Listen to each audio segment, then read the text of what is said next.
Alors, si l'on regarde l'ensemble de ces résultats, on peut tirer plusieurs enseignements. Le premier, Charles Frégard, est le bon score de la gauche.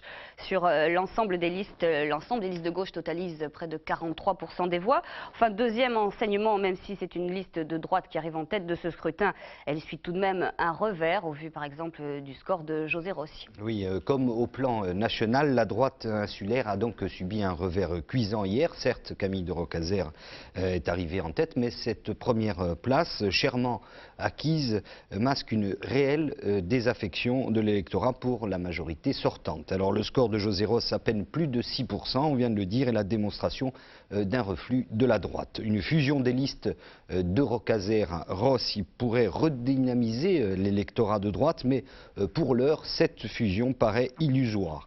Est-ce que la gauche pavoise pour autant? Oui, bien sûr, si l'on tient compte d'un résultat d'ensemble jamais atteint au territorial, 43% des suffrages. Il est vrai, non, si l'on s'en réfère aux divisions, aux clivages persistants dans la famille radicale qui a réalisé hier un score avoisinant les 25%. Un électeur sur 4 a voté radical de gauche hier, une donne qui n'a échappé à personne, bien sûr, mais qui paradoxalement complique le jeu politique tant les positions sont divergentes entre Émile Zoukaril et Paul Jacob. Simon Renouch et les communistes et le communiste Dominique Boukine parviendront-ils à cimenter cette union? Rien n'est moins sûr. Quant aux nationalistes, ils ne réussissent pas à faire la percée qu'ils envisageaient.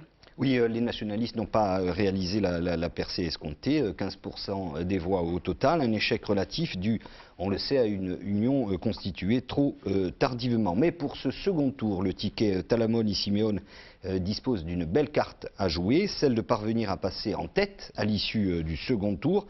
Les nationalistes disposent, c'est vrai, d'une réserve de voix, ils l'ont montré dans le passé, reste à savoir qui ils vont désigner comme principal adversaire pour ce deuxième tour et pour se poser eux aussi en rassembleur.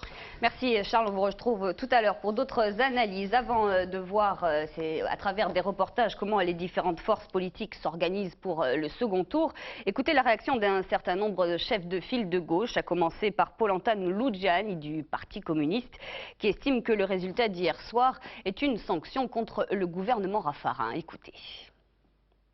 Notre positionnement politique très clairement en faveur des plus défavorisés contre la casse de Jean-Pierre Raffarin, le vote anti-Raffarin a payé comme au plan national. Et nous pensons qu'au second tour, il faut confirmer cette sanction et aller plus avant encore.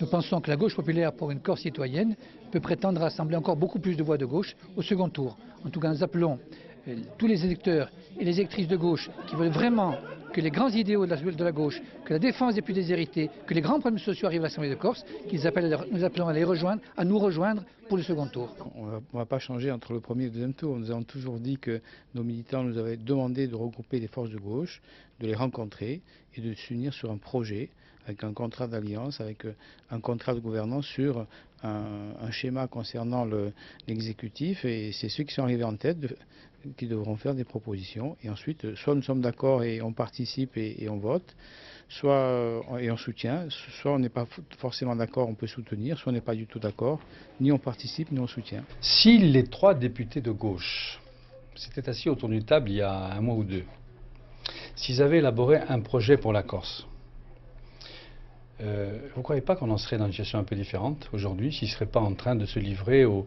petits jeux que j'ai entendus tout à l'heure, de petits jeux de langue de bois, où chacun ne dit pas ce qu'il pense vraiment? Bon, moi je crois qu'un jour ou l'autre, il faudra bien qu'ils nous expliquent pourquoi ils ne se sont pas entendus. Ils ont été élus il y a à peine 200, chacun à gauche.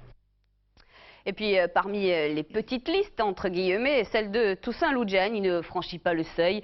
Visiblement, le message des corsistes est mal passé au sein de l'électorat insulaire, ce qui a suscité évidemment la déception pour Toussaint Lugiani. Écoutez. Si on a à choisir entre uniquement les fraudeurs et les poseurs de bombes, en Corse, on est mal placé pour sortir de la crise très profonde que connaît la Corse. Au revu des premiers résultats, c'est ce qui ressort. C'est que vous avez tous ceux qui veulent tirer la Corse en arrière, qui sont devant. Enfin, dernière réaction, celle d'Olivier Martinelli pour le Front National qui a frisé la barre des 5%. Sa liste totalise 4,47% des voix. Sans doute a-t-il trouvé un écho favorable grâce à une campagne originale qui s'est démarquée du discours traditionnel du FN. Écoutez. Ils ont une progression en voix qui est assez importante et qui témoigne, je crois, de notre enracinement local, désormais d'un enracinement qui dépasse le cadre des élections nationales ou globales, puisque nous prenons pied dans un certain nombre d'endroits, notamment dans les villages, où jusqu'ici, aux élections locales, nous étions assez faibles. Je ne donne aucune consigne de vote pour aucune liste particulière, puisque la nôtre n'est pas présente au deuxième tour. Ce que je dis simplement aux gens, c'est regarder la ligne que nous avons défendue pendant cette campagne et essayer de trouver celui ou ceux qui, selon vous, vous semblent les plus à même de faire vivre les principes que nous avons essayé de promouvoir durant cette campagne. Encore une fois, je laisse aux gens l'entière liberté de choix.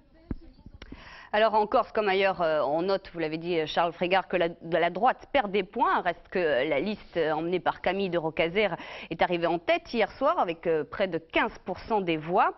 Reste à savoir maintenant quelles alliances le député maire de Porto Vecchio compte envisager après l'appel lancé hier soir par José Rossi. Le reportage d'Angelina Risterucci. Durant des décennies, Porto Vecchio affichait dans les bureaux de vote une certaine effervescence. Mais les temps ont changé. Hier, en effet, le dépouillement s'est effectué dans le calme et sans passion. Alors que les premières estimations laissaient augurer d'un bon score pour Camille de Rocazers, qui n'avait qu'un souci, ne pas descendre sous la barre des 1000 voix dans sa ville. Dans sa ville où, face aux 19 listes, il élargit son assise avec 1483 voix. Il fait mieux qu'en 99, où il n'avait atteint que 924 voix, et occupe en plus la première place de ce premier tour des régionales. Nous sommes, nous, aujourd'hui, la force réelle, libérale, en Corse, à se rassembler au second tour encore plus fort pour constituer une majorité. Et j'appelle à la refondation de notre force politique. Je les appelle à comprendre que dimanche, il y a un enjeu considérable. Et dès hier soir, sur notre plateau, José Rossi faisait connaître sa position. Si Camille de Rocazers le souhaitait, nous pourrions au deuxième tour faire une liste commune au prorata des résultats obtenus par le premier tour. Il fait 2 fois plus de voix que moi. Donc si demain nous faisions une liste unique, nous pourrions faire équilibre ensemble. S'il ne le souhaite pas, dans ce cas-là, ma liste sera présente au deuxième tour avec l'espoir d'améliorer les résultats du premier tour. De son côté, Camille de Rocazers répondait surtout à Paul Giacobi quant à d'éventuelles négociations avec Émile Zuccarelli. Je ne peux pas du tout accepter cette position et qu'il énonce à notre place qu'il y aurait des accords prédéterminés entre les uns et les autres. Je n'ai jamais rencontré ni Émile Zuccarelli ni Nicolas Alphonse. J'ai vocation, avec Enchantine, à rassembler ma famille politique. C'est l'élément essentiel que ce soir nous devons retenir. Tout le reste est supputation, imagination et plutôt, je dirais, une intox inutile. Le rideau est tombé sur le premier acte des territoriales. D'ores et déjà, le second tour s'esquisse dans les états-majors. Les marges de manœuvre sont mesurées.